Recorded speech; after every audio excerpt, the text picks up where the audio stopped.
사람들이 가장 좋아하는 말 중에 하나가 이 복이라는 말일 것입니다. 이 복이라는 말을 싫어하는 사람은 아무도 없을 것입니다. 그래서 양력이든 음력이든 새해가 되면 사람들이 가장 많이 하는 말이 어떤 말입니까? 새해 복 많이 받으세요 라는 말입니다. 자, 명절을 맞아 이제 서로 인사 한번 좀 나누겠습니다.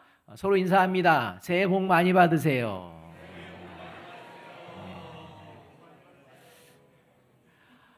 오늘 우리가 읽은 이 시편 1편 1절 말씀은요 이렇게 시작을 합니다. 복 있는 사람은 이렇게 시작합니다. 자, 이 말씀을 반대로 생각하면 복 있는 사람이 있는가 하면 또 어떤 사람도 있다는 것입니까? 복 없는 사람도 있다라는 말입니다. 여러분, 저와 여러분은 복 있는 사람이라고 생각하십니까? 복 없는 사람이라고 생각하십니까? 여러분이 보시기에 여러분의 자녀는 복 있는 자녀라고 생각하십니까? 복 없는 자녀라고 생각하십니까? 그렇게 생각하시는 이유는 뭡니까? 그 이유가 이제 중요하다는 겁니다. 또 주변에 저와 여러분이 보기에 복 있는 사람이다 라고 여겨지는 사람이 있다면 누구이고, 또 참 저 사람은 복이 없다 라고 여겨지는 그런 사람이 있다면 누가 있습니까?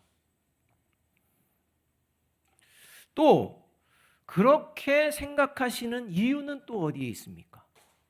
그 이유를 생각해 보자는 것입니다. 사람들은요, 복이 있고 없고에 대한 각자 나름의 기준이 있습니다. 사람마다 나 자신도 그렇고 내 자녀도 그렇고 다른 사람들을 볼 때 참 복이 있다 없다 라고 여기는, 생각하는, 거기에는 각자 나름대로의 기준을 가지고서 이야기를 한다는 것입니다. 그래서 자신이 가지고 경험한 그런 기준을 가지고 복 있는 사람이구나, 복 없는 사람이구나 이렇게 생각하게 됩니다. 그렇다면 이제 우리 생각 말고 하나님은 누가 복 있는 사람이고 누가 복 없는 사람이라고 말씀하고 계실까요? 이걸 오늘 본문에서 말씀해 주고 있다는 것입니다. 우리 생각 말고요. 하나님이 생각하는 복 있는 사람과 하나님이 생각하는 복 없는 사람, 이것을 하나님이 분명하게 가르쳐 주신다는 것입니다. 오늘 우리가 읽은 시편 1편에서 하나님은 의인은 복 있는 사람이고 악인은 복 없는 사람이다, 이렇게 가르쳐 주십니다. 여기서 하나님이 말씀하시는 의인은 하나님이 의롭게 여기는 사람, 다시 말해서 하나님의 자녀를 말하는 것이고, 하나님의 자녀가 아닌 사람, 그 사람이 복이 없는 악인이다, 이렇게 말씀하고 있다는 겁니다. 만일 이 자리에 나는 하나님의 자녀임을 믿습니다 라고 생각하면서, 그런데 나는 참 복도 지질이 없다 라는 생각을 갖고 계신 분이 있다면 지금 당장 그 생각을 둘 중에 하나로 바꾸셔야 합니다. 그러니까 나는 하나님을 믿습니다. 나는 하나님의 자녀인 줄로 믿습니다. 그런데 나는 왜 이렇게 복이 없지? 라는 생각을 가지고 살아가고 있다면 당장의 생각을 바꿔야 되는데 둘 중에 하나로 바꿔야 됩니다. 나는 하나님의 자녀가 아니야, 그래서 복이 없지, 이렇게 생각하든지, 아니면 나는 하나님의 자녀야, 그래서 나는 복이 있어 라고 생각하든지, 둘 중에 하나여야 한다는 것입니다. 나는 하나님의 자녀인데 나는 이렇게 복이 없지? 그럼 그럴 수가 없습니다. 그렇기 때문에 오늘 이 예배 자리에서 여러분의 정체성을 분명히 하시기 바랍니다. 하나님의 자녀로서 복된 존재가 될 건지, 하나님의 자녀가 아니어서 복된 존재가 안 될 것인지, 이걸 먼저 분명히 하자는 것입니다. 왜냐하면 구원받은 그리스도인은 내 생각대로 살아가는 존재가 아니라 하나님의 말씀대로 생각하며 살아가는 존재이기 때문입니다. 믿으십니까? 저와 여러분이 어떻게 생각하든 하나님께서는 하나님의 자녀는 복 있는 존재다, 이렇게 분명하게 말씀해 주고 계십니다. 자신이 하나님의 자녀라고 믿으시는 분은 좌우에 있는 분들에게 이렇게 자신을 소개합니다. 나는 복덩어리입니다. 자, 아니 하나님의 자녀라고 믿는 분만 하세요. 믿지 않는 분 하지 마세요. 다시 한번 합니다. 난 하나님의 자녀인 줄로 믿습니다라는 믿음을 가지신 분만 좌우 앞뒤에 있는 분들에게 분명하게 자신을 밝힙니다. 나는 복덩어리입니다.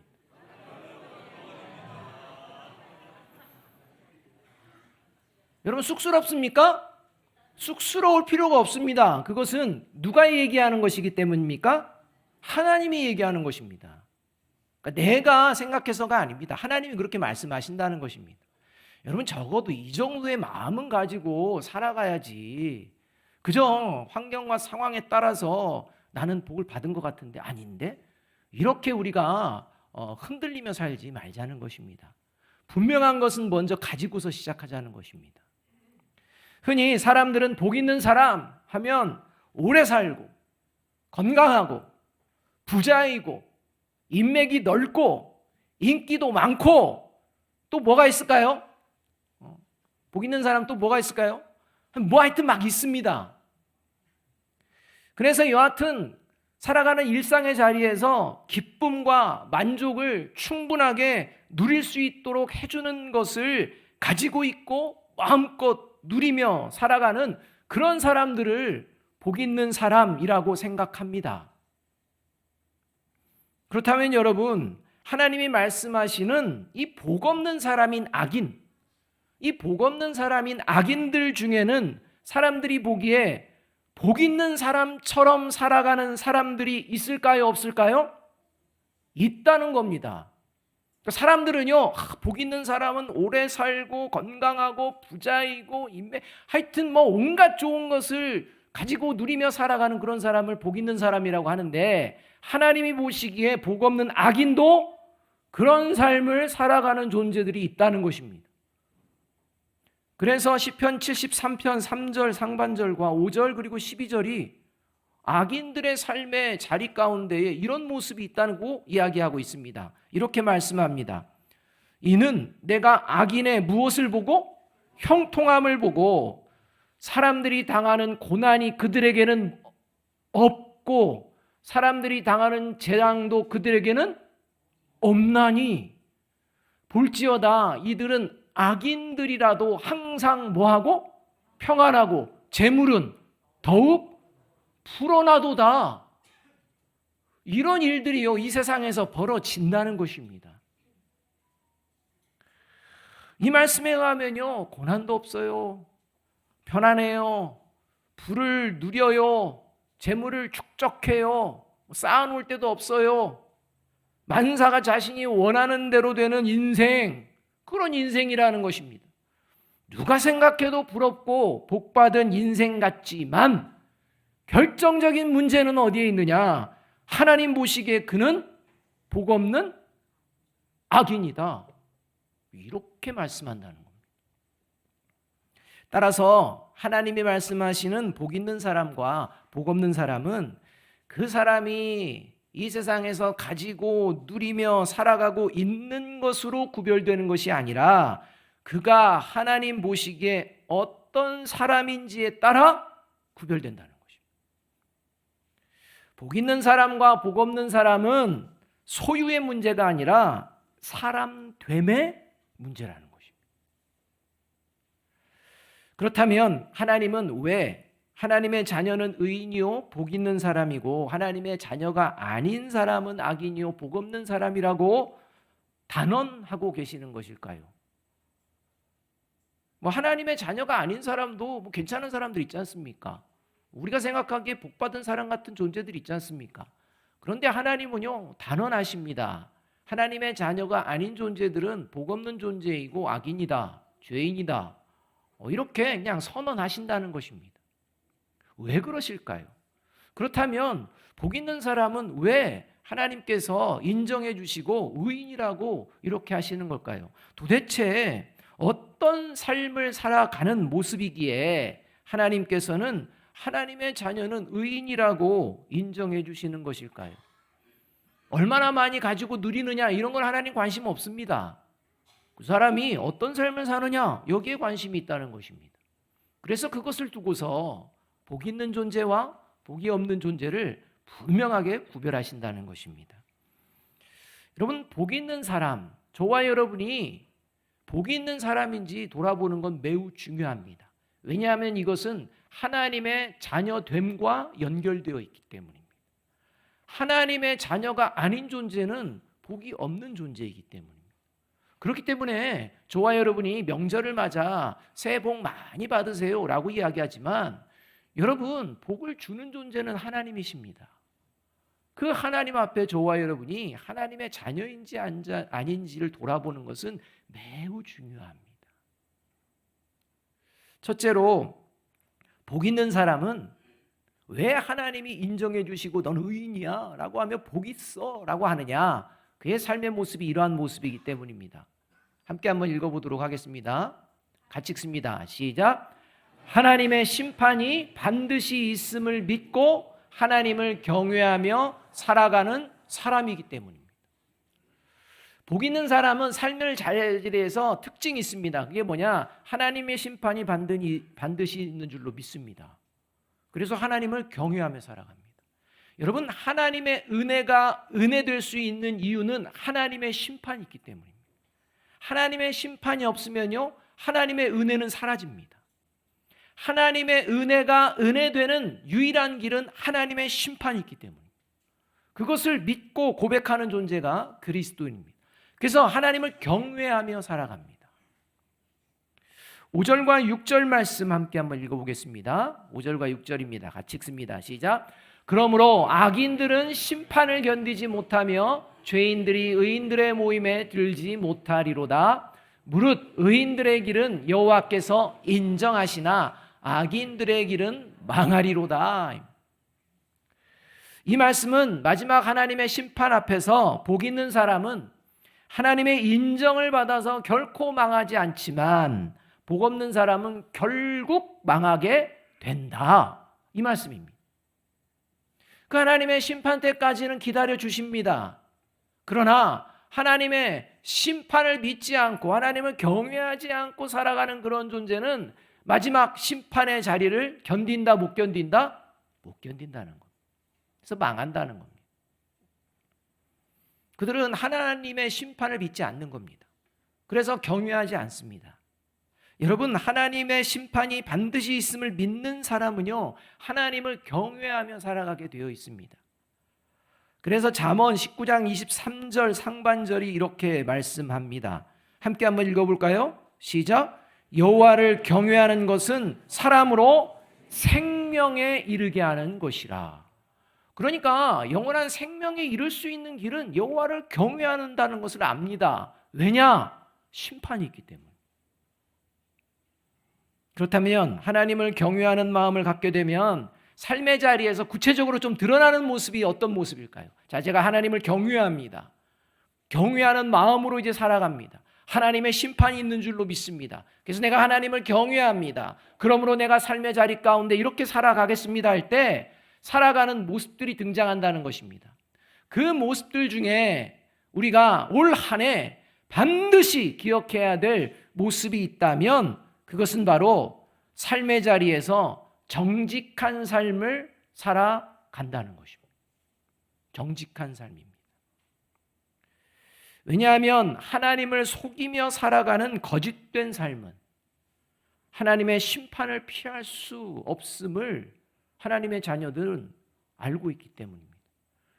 여러분, 하나님을 속이며 살면 하나님이 모를까요? 모를 수 없습니다. 그렇기 때문에 그리스도인들은요, 하나님을 속이는 일을 하지 않습니다. 여러분, 하나님을 경외하지 않는 사람들의 특징 중 하나가 뭐냐? 남을 속이는 것도 능력이라고 가르치고 배웁니다. 여러분, 이 세상이 그렇습니다. 다른 사람을 속이는 것도 능력이다.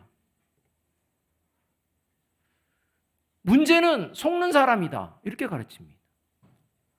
속는 사람이 무지해서 속는 것이기 때문에 그건 문제가 안 된다.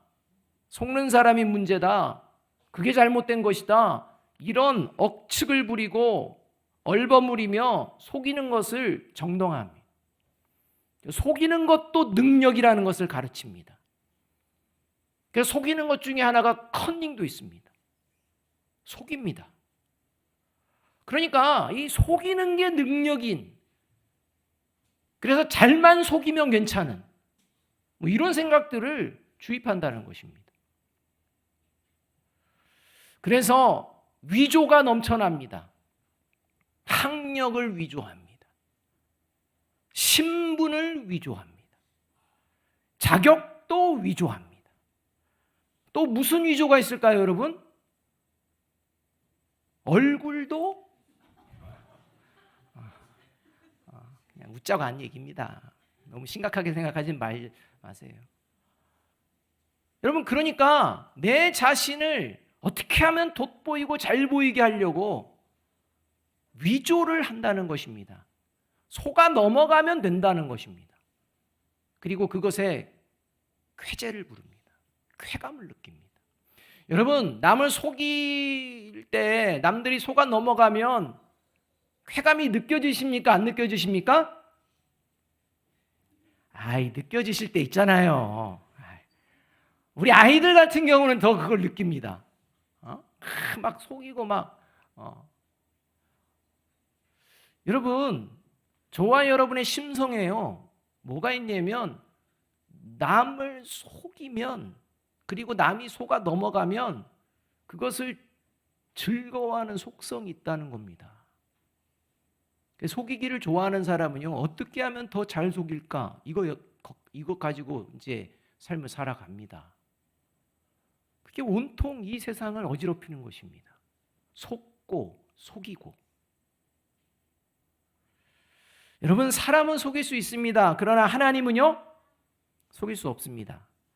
이것을 믿으며 살아가는 존재가 하나님의 자녀입니다. 이것이 하나님을 경외하는 모습이라는 것입니다. 위조 중에 가장 큰 문제가 되는 위조가 뭐냐? 믿음을 위조한다는 것입니다. 하나님 믿습니다라는데 그 믿음이 위조된 겁니다. 그래서 하나님의 자녀인 척, 예배드리는 척 합니다. 위조하면서 그렇게 살아갑니다.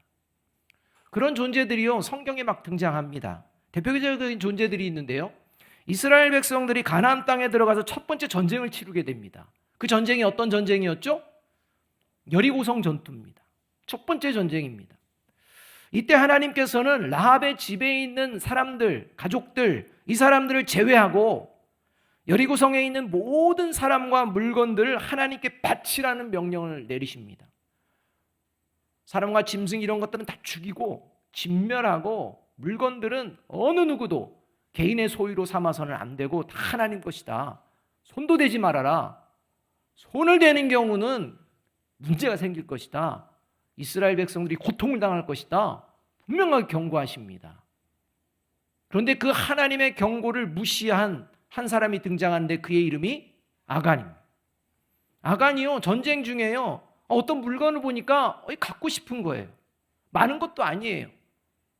그래서 자기가 갖고 싶은 물건 일부, 적은 부분입니다, 살짝 숨겨둡니다. 하나님을 속일 수 있다고 생각하는 것입니다. 숨겨두었습니다. 그로 인해 결국 아간과 그의 가족 모두가 죽임을 당합니다. 또 신약을 보게 되면요, 사도행전 5장을 보면 아나니아와 삽비라 부부가 등장합니다. 나름대로요, 신앙이 있는 사람들입니다. 나름대로 사람들에게 그래, 예수님을 잘 믿지라는 나름의 존경도 받고 있는 리더급에 속한 존재들입니다. 그런데 어느 날 이 아나니아와 삽비라 부부가 나의 전 재산을 교회 공동체 하나님께 드리겠습니다, 함께 사용하겠습니다, 이런 마음으로 결단하고 그렇게 얘기를 했습니다. 그런데 그 재산 중에 일부를 숨깁니다. 그 결과 어떻게 될까요? 그 부부가 그 자리에서 죽습니다. 여러분, 아간과 그의 가족 아나니아와 삽비라 부부가 죽게 된 이유가 무엇입니까? 하나님을 속일 수 있다고 생각합니다. 여러분, 이 모습이 지금 가나안 땅 전쟁을 처음 치룰 때 벌어진 모습이었다는 거예요. 이 모습이요, 이제 예수님을 통해 성령의 능력으로 교회 공동체가 이제 막 세워질 때 생긴 모습이라는 거예요. 여러분, 하나님을 속일 수 있다는 게 얼마나 위험한 생각인지 우리는 늘 명심해야 합니다. 하나님을 속일 수 있다고 생각하는 것, 그 이유는 그 마음에 하나님을 경외하는 마음이 없다는 증거입니다. 하나님 우습게 하는 겁니다. 그러니까 하나님도 속일 수 있다고 생각합니다. 여러분, 하나님을 경외하지 않고 하나님도 속일 수 있다고 생각하는 사람이 사람을 속일까요, 안 속일까요? 속입니다. 그리고 죄책감을 느낄까요, 안 느낄까요? 안 느낍니다. 그 다음에도 그렇게 속이면서 살아야겠다 생각합니다. 그래서 온통 속이는 방법들을 연구합니다. 이게 저와 여러분이 살아가는 세상입니다. 그래서 레위기 25장 15절, 17절은요, 분명하게 이렇게 말씀합니다. 같이 한번 읽어보겠습니다. 시작. 너희 각 사람은 자기 이웃을 속이지 말고 내 하나님을 경외하라. 나는 너희의 하나님 여호와이니라.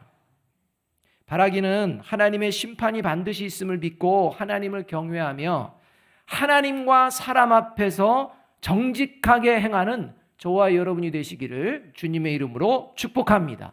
여러분, 이 모습이 하나님이 인정하시는 복이 있는 사람이라는 겁니다. 둘째로, 복 있는 사람은요, 어떤 삶을 살아가기에 하나님께서 인정하고 내 자녀라고 말씀해 주시느냐, 같이 한번 읽어보겠습니다. 시작. 하나님의 말씀을 인생의 나침판으로 삼아 있어야 할 자리에 있고 있어서는 안 될 자리는 피하며 살아가는 사람이기 때문에, 여러분, 하나님의 사람들은요, 있어야 할 자리에 있어야 되고 있지 말아야 될 자리는 피하며 살아갑니다. 이게 복 있는 사람의 특징이라는 것입니다. 하나님의 자녀의 삶의 모습이라는 것입니다. 복 있는 사람에서 이 복이라는 말은요, 이 성공과 번영의 의미를 담고 있지만 그 근본적인 의미에 어떤 의미가 있느냐? 곧다, 똑바르다, 똑바로 가다, 이런 의미가 담겨 있는 것이 이 오늘 시편 1편에 등장하는 복, 에쉐르라는 단어에 담겨 있는 의미입니다. 똑바로 가는 것을 말합니다. 이게 복이라는 것입니다. 따라서 복 있는 사람은 어떤 길을 가는 사람이냐? 바른 길을 가는 사람이라. 그래서 6절에서 의인의 길은 바른 길이기 때문에 하나님이 인정해 주시는 것이고 악인의 길은 잘못된 길이기에 망하게 된다, 이렇게 말씀해 주시는 것입니다. 그렇다면 여러분, 바른 길은 어떻게 하면 갈 수가 있을까요? 그것을 시편 128편 1절 이렇게 가르쳐 줍니다. 함께 한번 읽어보겠습니다. 시작. 여호와를 경외하며 그의 길을 걷는 자마다 복이 있도다. 이 말씀에 의하면 복이 있는 사람은요, 여호와를 경외한다는 것입니다. 여호와를 경외하며 그 경외함이 어떤 삶의 길을 가느냐? 그의 길을 따라간다는 것입니다. 여러분, 여기서 그의 길이라는 것은 누구의 길일까요? 내 길일까요? 하나님의 길일까요? 하나님의 길입니다. 내가 원하는 길이 아니라 하나님이 원하는 길을 따라간다는 것입니다. 하나님의 원하시는 길을 걷는다는 것은 하나님이 원하시지 않는 길에는 들어서지 않고 설령 들어섰을지라도 속히 그 잘못된 길에서 빠져나온다는 것입니다. 여러분, 이게 복 있는 사람의 특징입니다. 그래서 하나님이 인정하시는 복 있는 사람의 삶의 모습을 1절과 2절이 이렇게 말씀해 주고 계시는 것입니다. 함께 읽겠습니다. 시작. 복 있는 사람은 악인들의 꾀를 따르지 아니하며 죄인들의 길에 서지 아니하며 오만한 자들의 자리에 앉지 아니하고 오직 여호와의 율법을 즐거워하여 그의 율법을 주야로 묵상하는도다, 이렇게 말합니다. 여기서 여러분, 악인들의 꾀가 뭘까요? 악인들은요, 꾀를 부리며 삽니다. 그런데요, 이 꾀라는 건 무슨 말이냐면 하나님의 방법으로 살아가는 것을 싫어하는 마음을 이야기합니다. 그러니까 하나님이 원하시는 방법으로 싫어하는 마음, 그 마음을 가지고 생각하는 모든 것들이 뭐냐? 악인들의 꾀입니다. 잘못된 생각이라. 하나님의 방법으로 살아가는 게 싫어요. 그리고서 생각하는 모든 게 악인들의 꾀입니다. 죄인들의 길은 뭐냐? 이렇게 하나님의 방법으로 살아가는 것을 싫어하는 마음이 이제는 실제 행동으로 나타나는 겁니다. 마음만 있는 게 아닙니다. 하나님 방법은 싫어. 그러니까 다른 방법을 찾습니다. 그리고 그 방법으로 이제 행동하는 겁니다. 그래서 죄인의 길에 들어서는 겁니다. 그리고 오만한 자들, 이 사람들은 하나님의 방법으로 살아가지 않으면서도 전혀 죄책감도 없고 오히려 정당화, 합리화하는 자들을 말합니다. 그러니까 어디서부터 이런 잘못된 길은 시작되느냐? 하나님의 방법으로 살아가는 것을 싫어하는 마음에서 그 길은 틀어지기 시작한다는 것입니다. 있어야 잊지 말아야 될 자리를 계속 향해 간다는 것입니다. 여러분, 이렇게 하나님의 방법으로 살아가기를 싫어하는 이러한 사람들과는요, 될 수 있으면 거리를 두셔야 합니다. 가까이 하지 마십시오. 물듭니다. 반드시 그렇습니다. 그런 자리 있으면 피하십시오. 피해야 합니다. 있어야 될 자리가 아닙니다. 어떤 방법을 통해서 사탄은요, 물들이려고 합니다. 그러니까 하나님이 기뻐하시는 방법으로 살아가고 싶어하는 사람인가 아닌가를 잘 분별해야 됩니다. 먼저는 누구를 분별해야 되느냐? 저와 여러분 자신을 분별해야 됩니다. 저와 여러분 자신 자체가 하나님의 방법, 그 말씀을 두기 싫어할 때 저와 여러분 때문에 수많은 사람들이 망가진다는 것이죠. 결국 이 말씀은, 복 있는 사람은 하나님의 말씀을 통해 내가 있는 자리를 살피고 하나님의 자녀로서 잊지 말아야 할 자리는 속히 피하고 하나님의 자녀로서 있어야 할 자리는 지키며 살아가는, 이것이 복 있는 사람의 특징입니다. 그러하기 위해서 분명하게 말씀하는 게 하나님의 율법을 즐거워하고 그 율법을 주야로 묵상한다, 이렇게 말합니다. 여러분, 하나님의 말씀이 즐거우십니까? 아마 오늘 제가 이렇게 말씀 전하는 게 즐거워서 오신 게 아니라 하나님의 말씀이 즐거워서 오신 줄로 믿습니다. 여러분, 하나님의 말씀을 즐거워합니다. 그래서 주야로 묵상합니다. 여러분, 주야로 묵상한다는 건 하나님의 말씀이 너무 즐거워서 그냥 매일 성경만 본다, 이 말씀이 아닙니다. 주야라는 말은요, 평생이라는 말입니다. 그리고 주야라는 말은요, 내가 인생을 살아가는 가운데에 겪게 되는 희로애락을 모두 말합니다.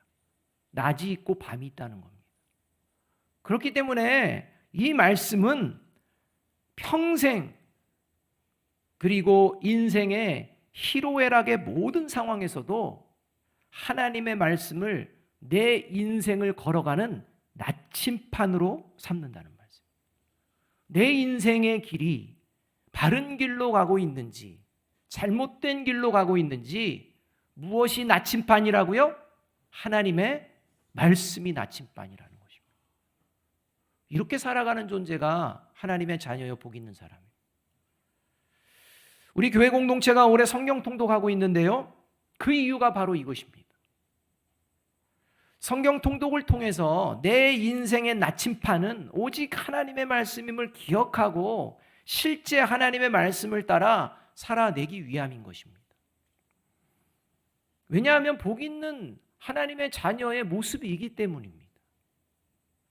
따라서 성경을 매일 읽지 못해서 벌써 한 달 만에 이왕 베린 몸, 어차피 성경 통독 못할 건데 에라 모르겠다, 다음에 읽어야지라는 생각을 하시는 분이 있을까요, 없을까요? 이때니까요. 1월 달에요. 받아보니까요. 너무 제가 감격했습니다. 많은 분들이요. 거의 성경 다 통독하신 거예요. 예상 밖이었습니다. 근데 문제는 나머지는 어디 있느냐 이거죠. 아마 그 나머지는요. 지금 아마 이왕 버린 거, 망친 거 다음에 기회가 되면, 여러분 다음이라는 기회가 어디 있습니까?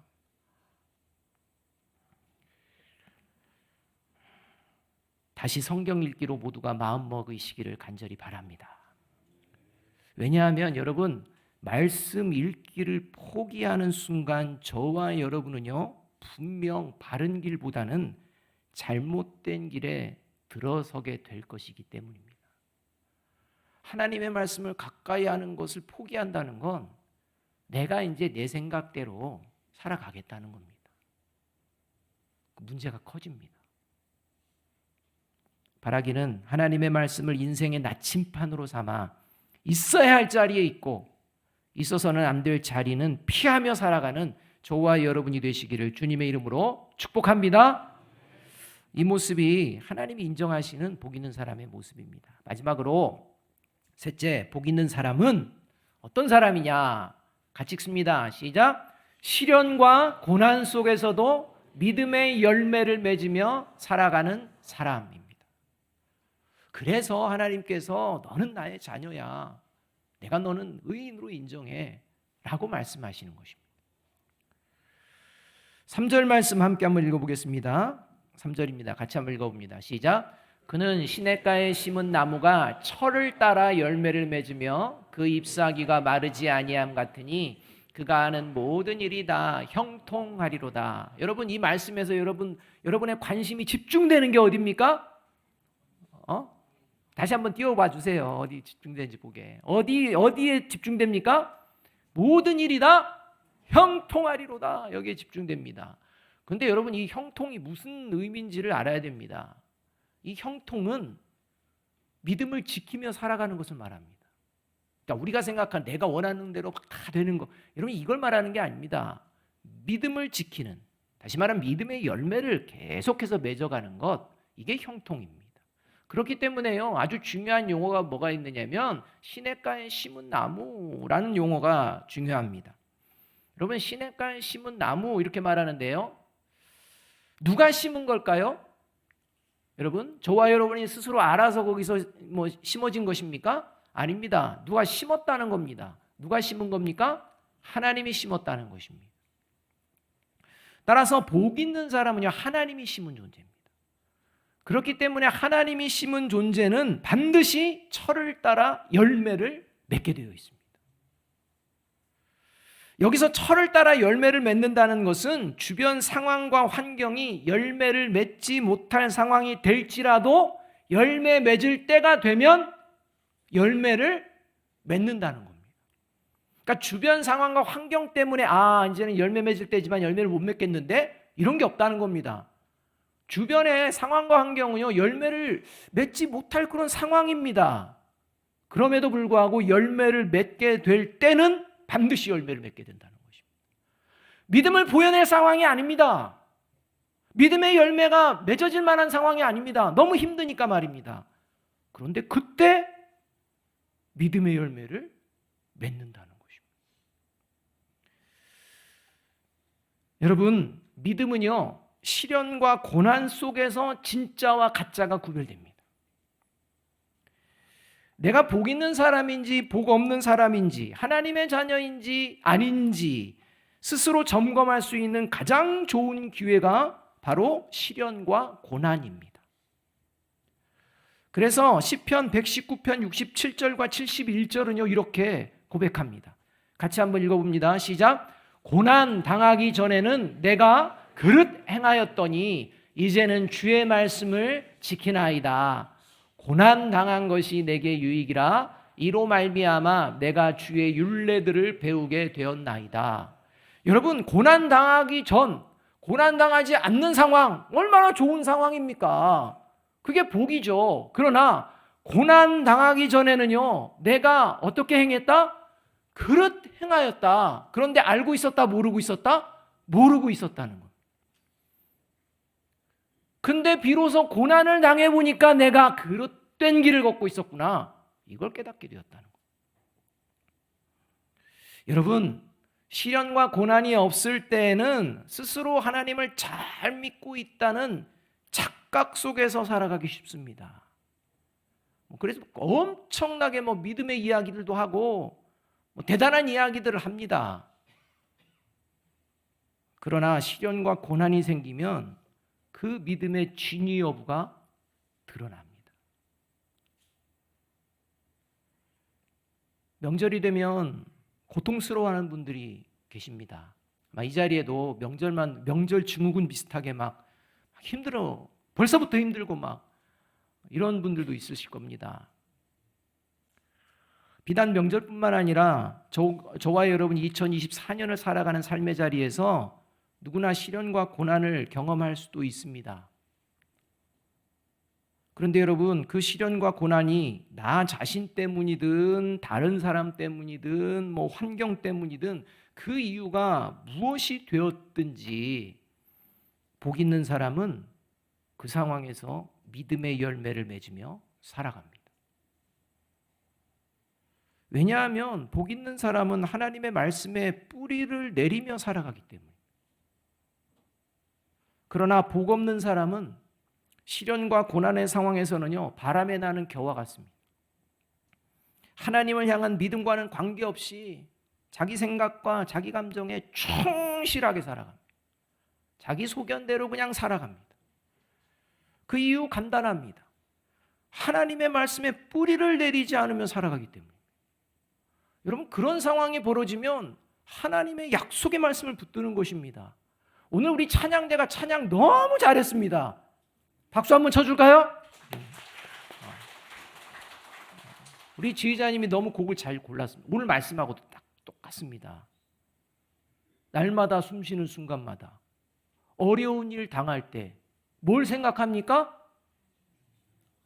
주의 약속 생각해 보내.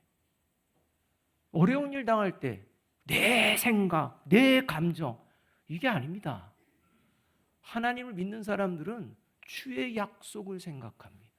주의 말씀을 생각합니다. 그래서 믿음의 열매를 보여내는 것입니다.